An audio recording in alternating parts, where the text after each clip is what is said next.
तरफा गठबंधन की पार्टी को चला जाता है, लेकिन उस पार्टी के लोगों की जातिवादी मानसिकता के चलते उनकी पार्टी का अधिकांश वोट हमारी पार्टी को नहीं मिल पाता है, अर्थात दलितों की तरह ट्रांसफर नहीं हो पाता है, बल्कि उनका ये वोट अंदर अंदर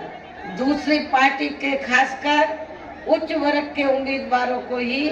चला जाता है और फिर वहाँ हमें केवल दलित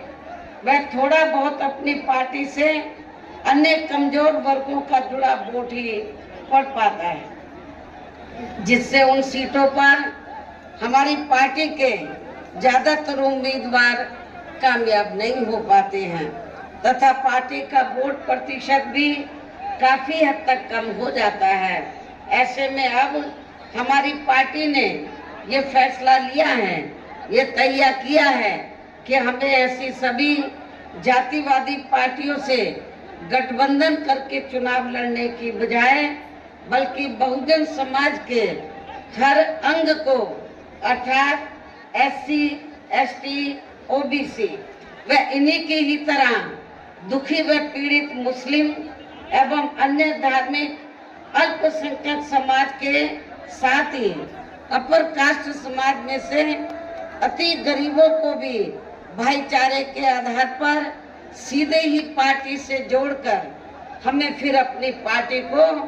सत्ता में लाना है, हुकूमत में लाना है। और ये सब हमने आपका जो पड़ोसी राज्य है उत्तर प्रदेश, और ये सब हमने तो आपके पड़ोसी राज्य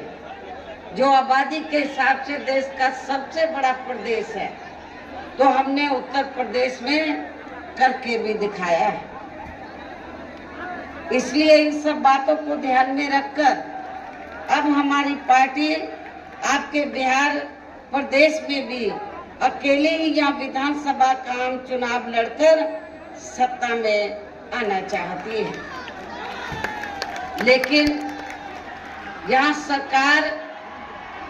यहाँ मैं ये भी कहना चाहती हूँ, लेकिन यहाँ सरकार ना बनने की स्थिति में यदि हमारी पार्टी बैलेंस ऑफ पावर भी बन जाती है इस चुनाव में, यदि हमारी पार्टी बैलेंस ऑफ पावर भी बन जाती है तो तब फिर हमारी पार्टी जरूरत पड़ने पर यहाँ सरकार बनाने वाली पार्टी को अब फ्री में बाहर से समर्थन नहीं देगी, अब फ्री में बाहर से समर्थन नहीं देगी।